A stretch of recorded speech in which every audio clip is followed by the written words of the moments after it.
다윗은 하나님 은혜로 왕이 되었습니다. 그리고 하나님께서는 다윗이 어디로 가든지 승리하게 하셨습니다. 그래서 다윗은 정복한 나라에서 얻은 많은 노획물을 하나님께 드렸습니다. 다윗은 온 나라를 다스리며 모든 백성들에게 정의와 공의를 행하여 다윗의 왕국은 더욱 부강해졌습니다. 10장에서 암몬 왕이 죽자 다윗은 애도하기 위해 사절단을 보냈습니다. 그러나 암몬이 이것을 화친이 아니라 침입하려는 의도로 오해를 해서 전쟁이 일어납니다. 이스라엘은 암몬 연합군과의 전쟁에서 승리를 합니다. 그러나 우기가 오에 따라 전쟁이 일단락되었습니다.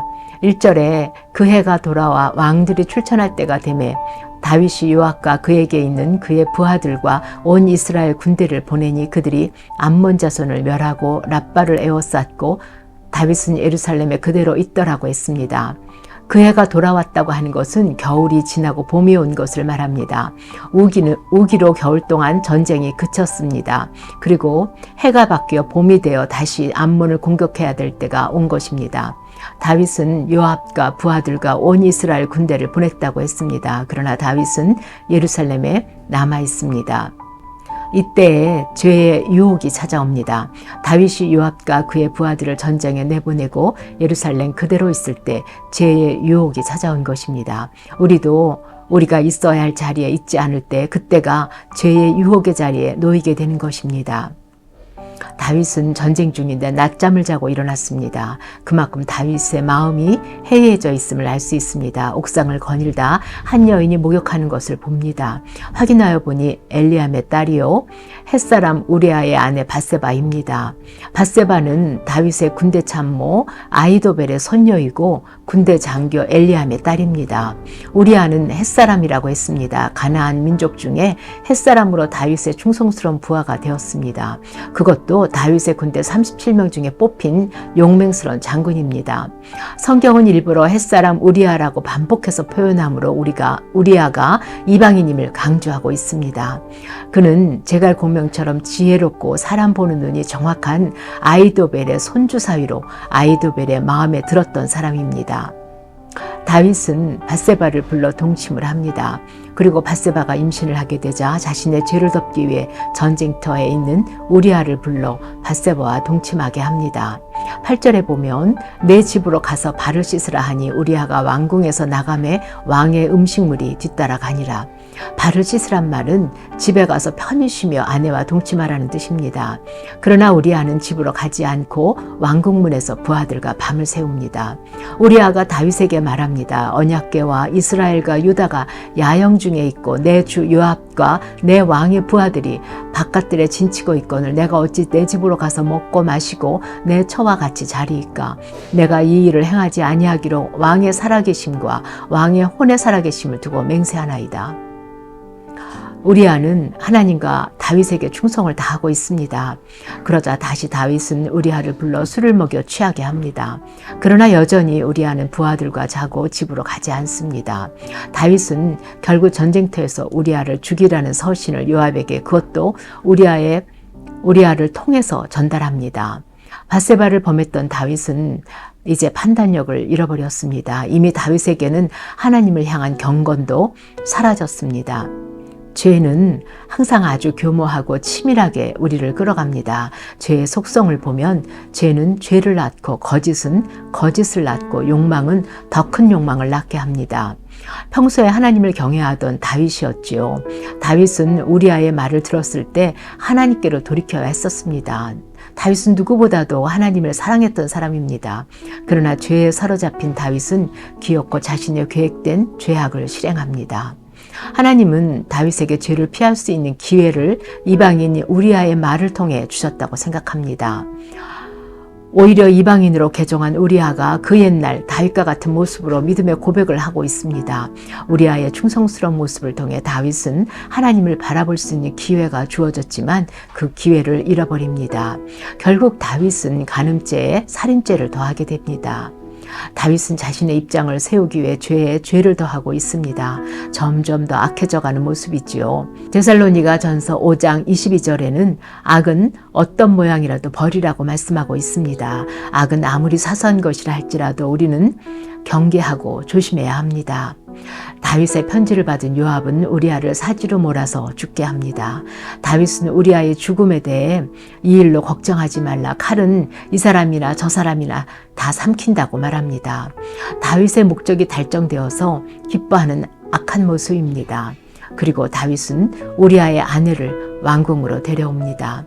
모두가 침묵하지만 하나님은 침묵하지 않으십니다.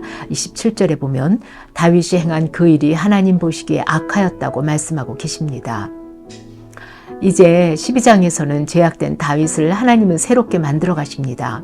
먼저 하나님은 왕의 범죄를 정죄하시기 위해 선지자 나단을 다윗에게 보내십니다. 다윗에게로 가는 나단의 마음이 얼마나 힘들었을까요? 자신의 죄를 덮기 위해서 가장 가까웠던 아이도벨의 손주 사위를 죽였던 다윗입니다. 나단 선지자도 자신의 목숨을 걸어야 했을 것입니다. 나단 선지자는 어느 부자와 가난한 사람의 비유로 말을 시작합니다. 수천 마리의 양과 소를 가진 부자가 자기 손님을 위해 양 한 마리를 가진 사람의 양을 빼앗아 대접을 했다는 비유입니다. 다윗은 그 이야기를 듣고 분노합니다. 다윗은 여호와의 살아계심을 두고 맹세하노니 이 일을 행한 사람은 마땅히 죽을지라고 합니다. 이것이 자기 이야기라고는 생각하지 못합니다. 나단이 말합니다. 당신이 그 사람이라. 그리고 이스라엘의 하나님 여호와께서 이르시기를 하며 말을 이어갑니다. 여기서부터 전하는 것이 여호와께서 이른 말입니다. 하나님의 뜻을 전달하기 위해 나단 선지자가 고민했던 고뇌가 보이는 구절이지요. 하나님은 소외되어 아무도 주목하지 않던 다윗을 내가 너를 목장 곧 양을 따르는 데서 데려다가 내 백성 이스라엘의 주권자로 삼으셨습니다. 선지자 나단은 다윗의 범죄를 하나님의 관점에서 죄의 본질을 말하고 있습니다. 십계명의 관점에서 말한다면 다윗의 죄는 간음죄와 살인죄이지요. 그러나 다윗의 죄의 본질은 하나님을 업신여기는 죄라고 말합니다.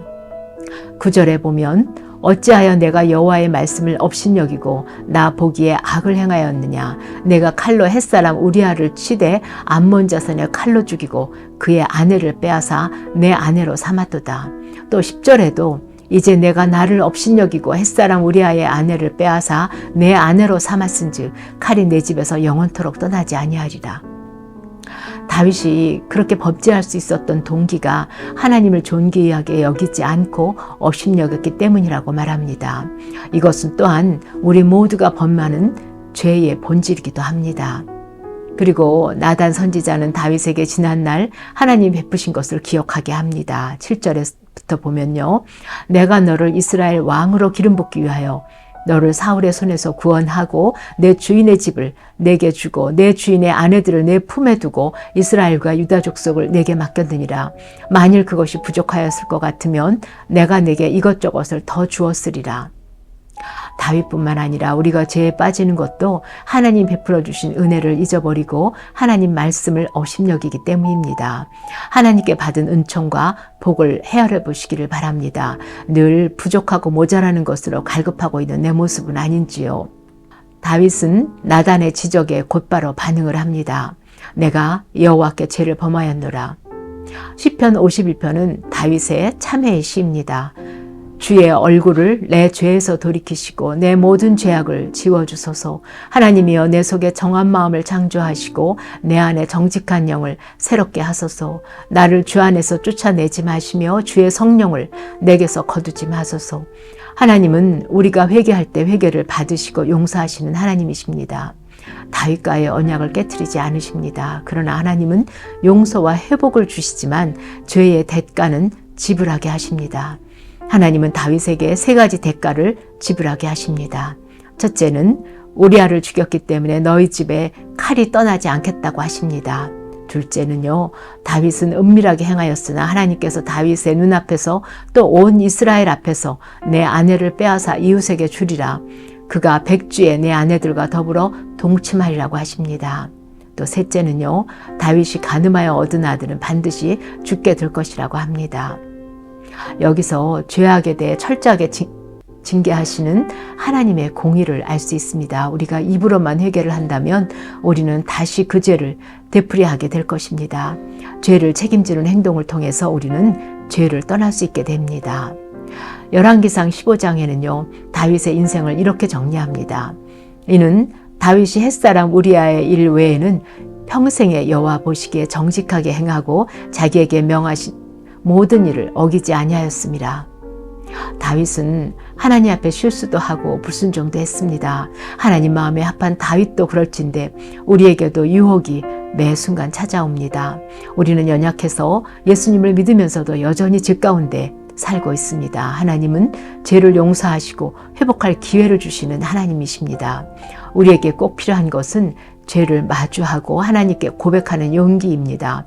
죄를 지었을 때 바로 하나님께 나아갈 수 있기를 바랍니다. 감추려고 하면 죄는 더욱더 커지기 때문입니다. 호일 다윗은 이를 잊지 않고 기억하기 위해서 그와 밧세바 사이에 난 세 번째 아들의 이름을 나단이라고 짓습니다. 다윗은 그 이름을 부를 때마다 나단 선지자가 전한 하나님의 말씀을 잊지 아니려 했을 것입니다. 다윗은 이렇게 자신이 범했던 과오를 잊지 않으므로 오히려 선으로 바꾸시는 하나님의 섭리를 깨닫게 됩니다. 함께 기도하시겠습니다. 참 좋으신 하나님 아버지, 하나님 마음에 합하다고 하신 다윗도 죄로 인해 고통하는 모습을 보았습니다. 하나님 아버지, 저희는 혼자 힘으로 절대로 죄를 이길 수 없음을 고백합니다. 절대로 죄를 가볍게 여기지 말게 하시고 하나님의 말씀을 소홀히 여기지 않게 하여 주시기를 원합니다. 다윗처럼 하나님 앞에 회개하게 하시고 늘 주의 보혈을 의지하여 주님과 함께 승리하는 저희의 삶이 되게 하여 주시기를 원합니다. 우리 주 예수 그리스도 이름으로 기도합니다. 아멘.